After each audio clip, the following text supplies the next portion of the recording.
levanta en tu casa, en tu familia, para atacarte, tú puedes decirle: te equivocaste. Mi casa, mi familia está cubierta con la sangre de Jesucristo. La sangre de Cristo tiene poder. Mis hijos, mi casa, mi negocio, mi familia, mi vida está cubierta con la sangre de Jesucristo. Alábale en esta tarde a Él si puede. El diablo no soporta eso, porque él sabe que Jesús con su sangre lo venció. Eso dice Apocalipsis 12:11. Y ellos le han vencido por medio de la sangre del Cordero y por la palabra del testimonio de ellos, y menospreciaron sus vidas hasta la muerte. La sangre de Jesucristo tiene un poder eficaz. Resiste al diablo. Y cuando él se levante contra tuya, dile: Satanás, quiero recordarte una tan sola cosa: la sangre de Cristo. ¿Ah? Cuando el diablo se levante en tu casa, dile: quiero recordarte una tan sola cosa: la sangre de Cristo. Cuando el médico te diga: ¿sabes qué? Esto es tu diagnóstico en cuanto a tu enfermedad, tú solamente dije: la sangre de Cristo tiene poder. No sé si me estás escuchando.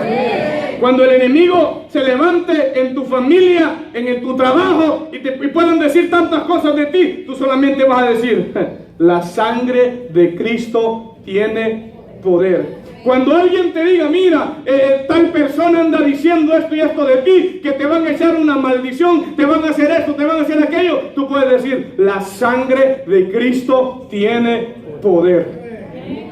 Yo no sé si me están escuchando. La sangre de Cristo tiene poder. No importa lo que el enemigo quiera levantarse en contra tuyo, pero si tan solamente tú declaras la sangre de Cristo sobre tu vida, el enemigo va a tener que salir huyendo. Ahora déjame decirte esto.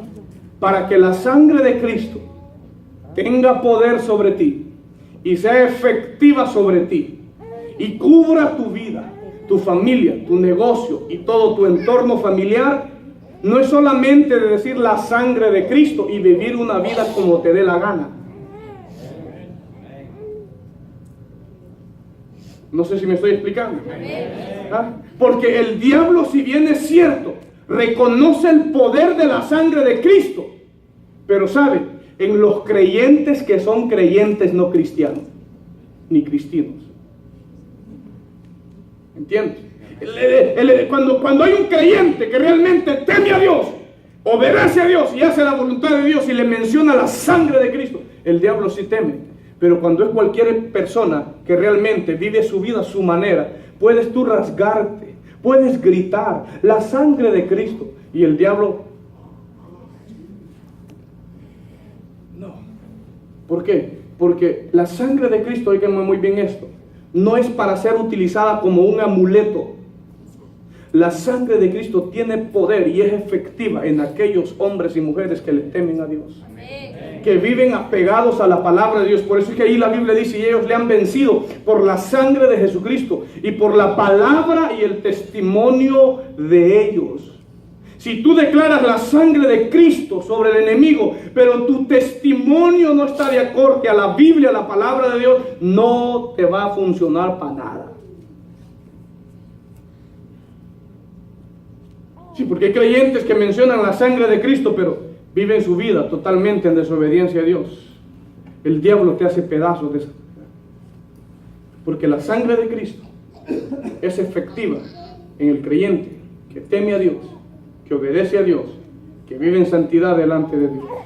Entonces, cuando tú mencionas la sangre de Cristo sobre los demonios, sobre Satanás, sobre la enfermedad, entonces ellos se sujetan, obedecen, temen. Pero cuando lo hacen cualquier creyente que de igual manera no está viviendo una vida en obediencia, santidad delante de Dios, los demonios se ríen en tu cara y se burlan de ti.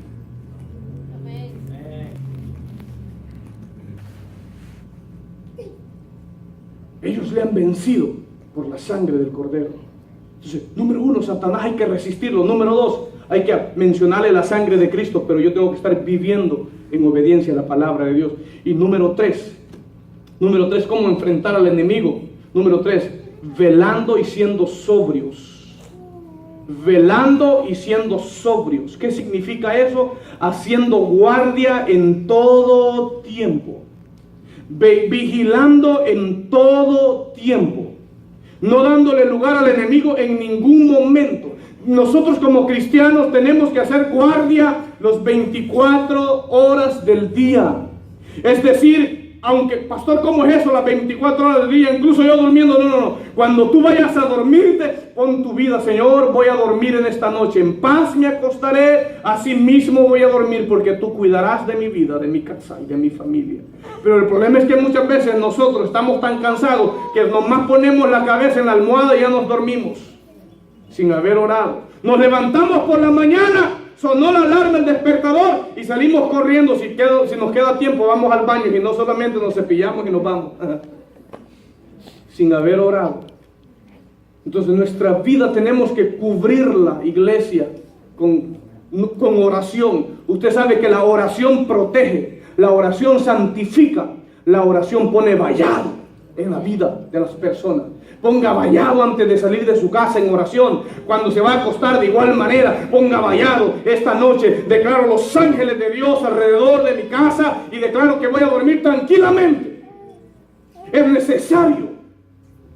Tenemos que estar vigilando en todo tiempo, sin dormirnos. Hoy en día hay mucho cristianismo que se ha dormido. Jesucristo mencionó en una parábola que un hombre sembró buena semilla en el campo, pero dice la Biblia que después se durmió.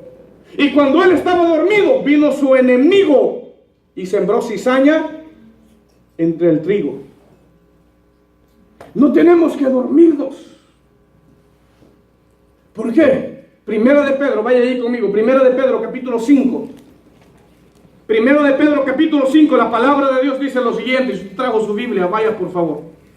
Primera de Pedro 5, 8. Sed sobrios y velad, porque vuestro adversario, el diablo, como león rugiente, anda alrededor buscando a quien devorar. Eso es lo que dice la Biblia. Primera de Pedro 5, 8. Dije Primera de Pedro, no Primera de Pancho. Primera de Pedro 5, 8. Sed sobrios y velad, porque vuestro adversario, el diablo, como león rugiente, anda alrededor buscando a quien devorar. Tenemos un enemigo que anda al acecho. Y Jesucristo lo sabía muy bien. Por eso Jesucristo mantenía una vida en constante vigilancia. Jesucristo por eso mantenía una vida en constante vigilancia ante el Padre Celestial. Nosotros, escúchenme muy bien, miren por favor, tenemos que estar velando por dos razones. Hay dos razones poderosas por las cuales el creyente tiene que estar velando. Número uno, porque tenemos un enemigo. Tenemos un enemigo que anda al acecho, anda buscando cómo entrar, cómo penetrar, cómo destruir. Tenemos que velar por eso. Y número dos, la Biblia dice que tenemos que velar porque no sabemos el día y la hora en que el Hijo del Hombre vendrá. Dos razones por las cuales la Biblia nos insta a que estemos velando. Y cuando nosotros estamos velando, ¿y qué sucede? El enemigo quiere venir por este lado, pero ahí no podrá entrar. ¿Por qué? Porque yo estoy velando. Y luego seguimos velando y el diablo quiere entrar por otro lado. Tampoco. ¿Por qué? Porque estamos en constante guardia. Estamos vigilando. Hoy en día muchos creyentes, como centinelas de Jesucristo, se han dormido en la torre. Y no ven ni el peligro que viene hacia sus vidas. Y tampoco hay, por eso es que hay tanta destrucción hoy en día. ¿Por qué? Porque la iglesia ha dejado de velar. La iglesia ha dejado de orar. La iglesia ha dejado de hacer guardia. La iglesia en este tiempo no está velando. Por eso es que el enemigo ha hecho destrozos. Por eso es que el enemigo ha destruido familias, ministerios, iglesias, congregaciones. ¿Cuánto Satanás no ha destruido? ¿Por qué? Porque no hay vigilancia, no hay constancia, no hay firmeza, no hay entrega en el cristianismo. Por eso es que la Biblia dice aquí, el verso 9 dice: al cual resistir firmes en la fe, sabiendo que los mismos padecimientos se van cumpliendo en todos vuestros hermanos en el mundo. Cuando nosotros nos mantenemos orando, velando, sobrios, vigilantes, el diablo por cualquier lado que quiera entrar no podrá, porque estaremos vigilando.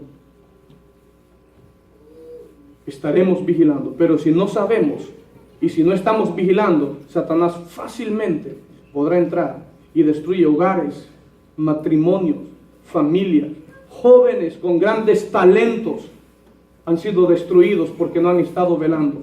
Escúchame muy bien esto, iglesia. No se trata de habilidades, no se trata de talentos, no se trata de carisma. Muchos talentos tú puedes tener, muchas habilidades puedes tener, gran carisma tú puedes tener, pero si dejas de velar, el diablo te va a hacer pedazos.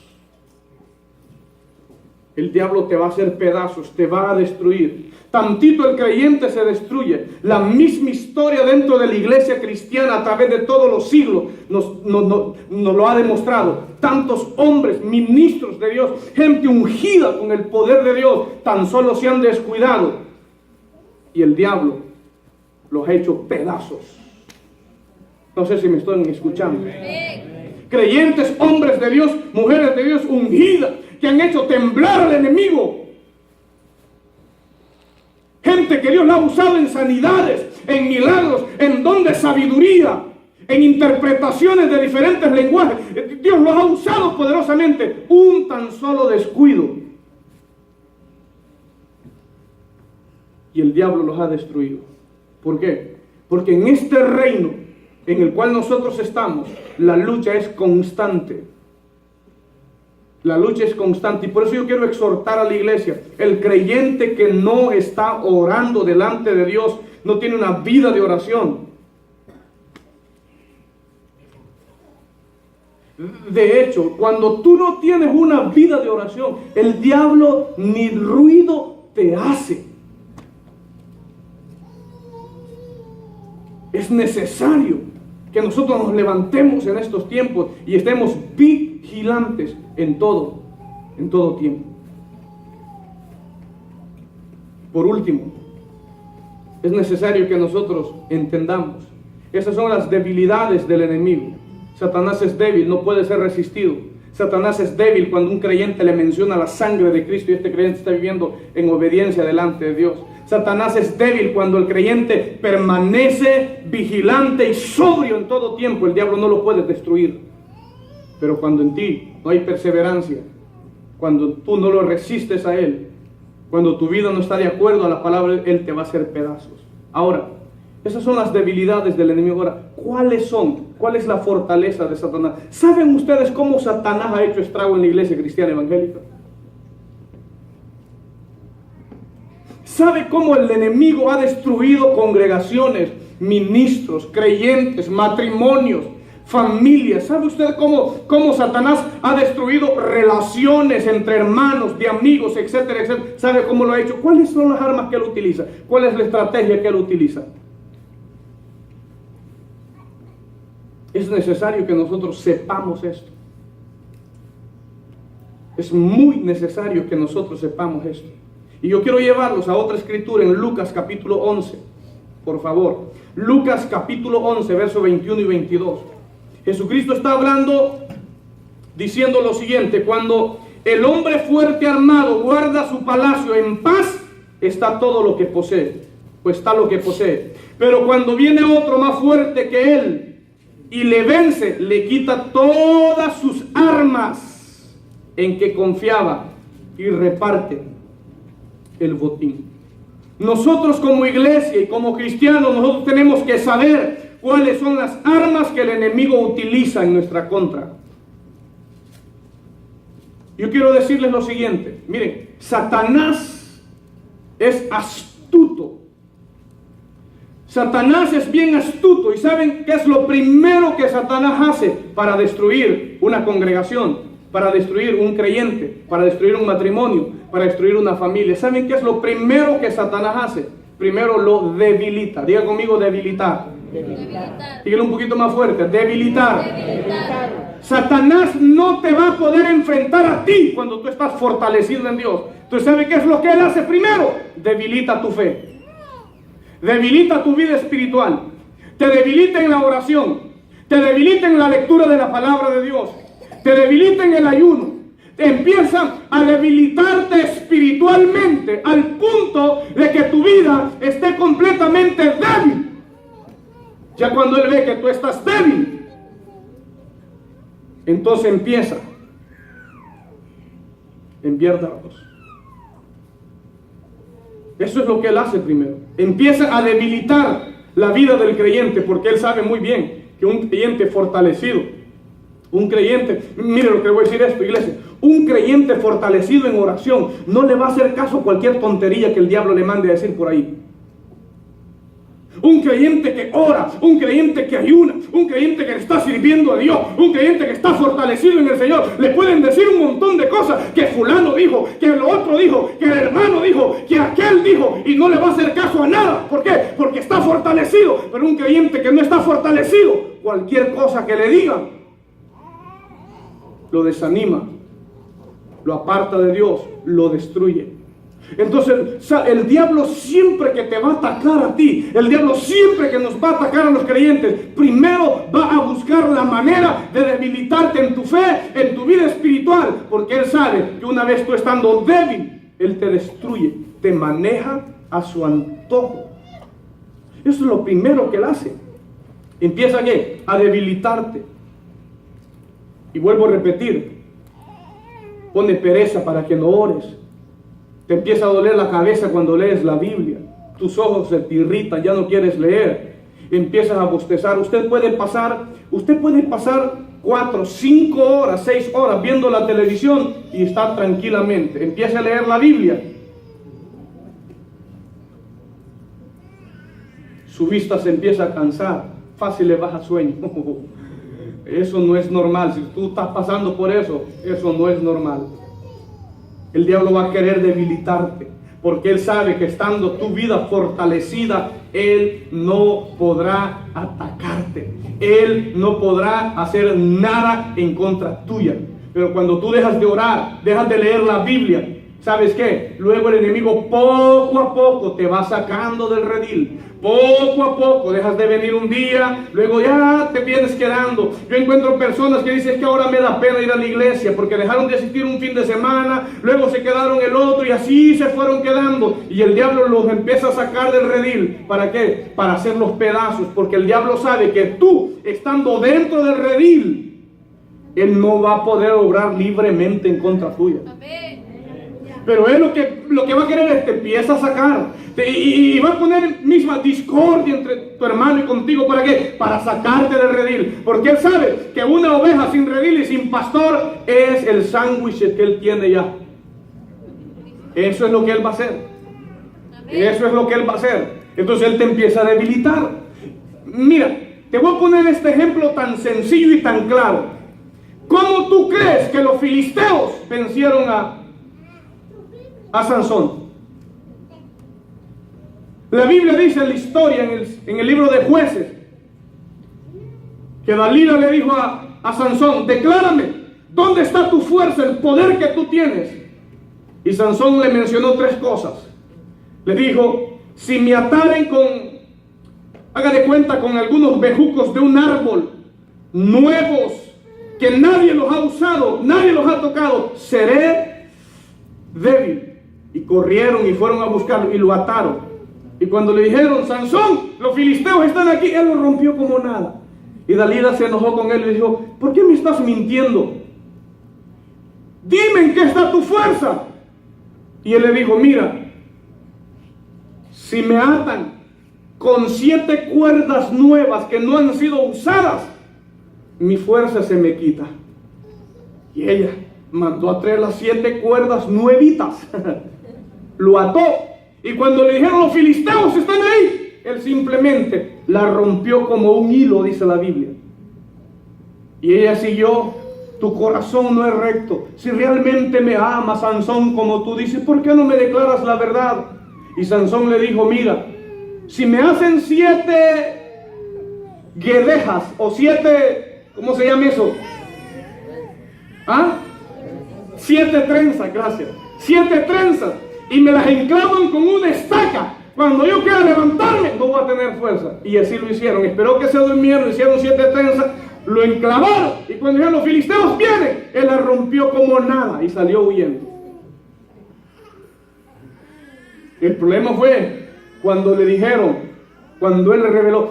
Los filisteos sabían que si atacaban a Sansón con la fuerza que él tenía, no le iban a hacer nada. El diablo lo sabe muy bien. Por eso él busca debilitarte. Entonces vino y le dijo, mira, la verdad es lo siguiente, soy nazareno desde mi nacimiento. Nunca ha pasado navaja sobre mi cabeza. El día que rapen mi cabeza, mi fuerza se me quita. Y he dicho y hecho. Lo quitaron todas las 7 trencitas que andaba, mire. Y ya cuando él, la Biblia dice que le dijeron, he aquí los filisteos. Y él pensó salir huyendo, dice la Biblia, en el verso 5 del capítulo 16. Pero ¿qué hicieron ellos? Ellos lo ataron. Y vinieron a ella los príncipes de los filisteos y le dijeron, engáñale e infórmale en qué consiste su gran fuerza con la que podríamos vencerlo, para que lo atemos y lo dominemos, y cada uno te traeremos o te dará 100,000 ciclos de plata. Ella ganó dinero, le quitó las trenzas a Sansón, y cuando Sansón se quiso levantar, ¿saben qué es lo que pasó? Lo ataron, lo llevaron a la plaza de los filisteos, le quitaron los 2 ojos y lo pusieron a moler maíz. ¿Tú crees que si a Sansón no le hubieran quitado la fuerza que él tenía, los filisteos lo hubieran podido domar? Entonces es lo mismo que hace el diablo. El diablo te debilita en la oración para que dejes de orar. Te debilita para que dejes de leer la Biblia, para que no ores, para que no ayunes, para que no te congregues. Y una vez debilitándote por completo, te ata, te saca los 2 ojos y te destruye por completo. Esa es la estrategia que él utiliza. Esa es la estrategia que Satanás utiliza. Por eso es que la Biblia, mira cómo dice la Biblia, 2 de Corintios 2:11, ya estoy terminando. Para que Satanás no gane ventaja alguna sobre vosotros, pues no ignoramos sus maquinaciones. Eso es lo que Satanás hace. ¿Cuáles son las armas que el enemigo utiliza? Primero, te debilita. Y una vez debilitándote, ¿sabe qué es lo que hace el diablo? Te saca del redil. Empieza, si es en los hermanos de la iglesia, empieza a sembrar discordia entre los mismos hermanos, para que discutan unos con otros, para que se dividan unos con otros. Porque Satanás sabe, escúchame muy bien. Mira, ¿por qué no haces esto? ¿Por qué no te tomas de la mano del que tienes ahí al lado? Vamos a ver todas las filas de banco. Mira, si tienes a alguien ahí, tómate de la mano de alguien. Cuando el diablo ve esto, que hay unidad en el pueblo, él dice, aquí yo no puedo entrar en fuente de vida. Cuando en fuente de vida mira que el hermano está unido con la hermana con la otra hermana, y no importa de qué nacionalidad sea, no importa cómo sea, pero si ella es unidad, el diablo dice, no, yo aquí no puedo entrar. Entonces, ¿qué es lo que el enemigo hace? Para poder entrar, empieza a romper esa unidad. Cuando en un matrimonio, cuando en una familia hay unidad entre el esposo, la esposa y los hijos, el diablo dice, yo no puedo atacar a esa familia. Entonces, ¿qué es lo que empieza a sembrar? Discordia en el matrimonio, pleitos en el matrimonio. ¿Para qué? Para que luego estén pensando en divorcio, en separación, en esto y aquello y en lo otro. ¿Por qué? Porque él sabe que cuando hay unidad, integridad en el matrimonio, él no puede entrar. Yo quiero que entendamos eso. Y cuando en una iglesia hay unidad, el diablo dice, yo no puedo entrar en fuente de vida. Pero cuando el diablo en una iglesia encuentra a alguien que no está con la mano con el otro, luego dice, vi que el hermano no le dio la mano al otro. Entonces él dice, a lo mejor él está inconforme con algo. Entonces viene y le envía a dar. Y si el hermanito está débil, luego lo va a andar propagando por toda la congregación. No, es que yo no estoy de acuerdo ahí en la iglesia. Es que esto y lo otro, a mí no me gusta. Y va a empezar. ¿Para qué? Para debilitar la unidad de la iglesia. Para debilitar la unidad en el matrimonio. Y ya una vez viendo que ya está, los diques se han roto, fácilmente entra para destruir. Así es que obra el enemigo. Por eso Jesucristo dijo, una casa dividida no permanece. Escúcheme. En el matrimonio, un matrimonio no podrá prevalecer si están peleando como de a perros y gatos todos los días. Y no estoy diciendo, todo matrimonio tenemos discusiones, diferencias, no estamos de acuerdo en algunas cosas, pero son cosas que se solucionan. El problema es estar en un constante debate todos los días y peleando y sacándose la mascota que compraste y esto y lo otro. Hermanos, por favor. Y como creyentes de igual manera nosotros tenemos que entender también. Y yo por eso yo les digo esto, con esto estoy cerrando. Ayúdenme a propagar este mensaje. Cuando usted vea que alguien anda inconforme por ahí, tómelo, dele un abrazo, ore por él, bendígalo. No le siga la corriente. ¿Escucharon? El problema es que nosotros prestamos oído y no solamente prestamos el oído, luego prestamos la lengua. ¿Me escucharon? Ponemos atención a todo y luego no solamente nos quedamos con esto, luego andamos sembrando discordia entre los hermanos, luego andamos sembrando cizaña entre los hermanos. Hermano, eso no puede ser. Eso es golpearnos unos a otros, eso es contender unos con otros, eso es estar discutiendo unos con otros. No se puede. Esas son las formas que Satanás utiliza para destruir, para separar, para dividir. Porque él sabe que todos unidos, él no va a poder. Él sabe donde hay unidad, él no va a poder entrar. Pero cuando él ve la división, la separación, él fácilmente entra. Cuando él ve que el creyente no está buscando de Dios, él fácilmente entra. Pero que Dios nos ayude a nosotros para poder vencer cada día al enemigo. Jesús venció a Satanás estando unido con el Padre y al Espíritu Santo, y ellos vencieron. Si nosotros nos unimos cada día, no importa lo que el enemigo quiera traer, desánimo, discordias, pleitos, divisiones, no va a poder, porque tomados de Dios somos más que vencedores en Cristo Jesús, Señor nuestro. Pero si nos apartamos los unos de los otros, si nos dividimos los unos de los otros, el diablo, tengámoslo por seguro, que nos va a hacer pedazos a todos.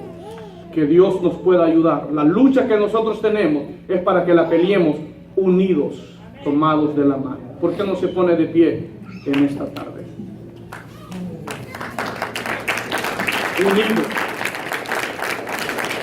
Unidos.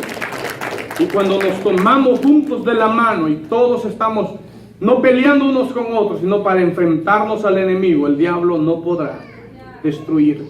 El diablo no podrá sembrar discordias, sembrar pleitos, enemistades y divisiones. Pero necesitamos unirnos unos a otros. Y cuando nos unimos unos a otros, entonces el enemigo saldrá huyendo. El enemigo no tendrá lugar, no tendrá cabida. Las armas que él utiliza son las mismas que nosotros le damos a él, el lugar que nosotros le cedemos a él. Por eso la Biblia dice: ni deis lugar al diablo. Ni deis lugar al diablo. Padre, oramos en esta tarde, dándote gracias a ti, Señor, en el nombre de Jesucristo.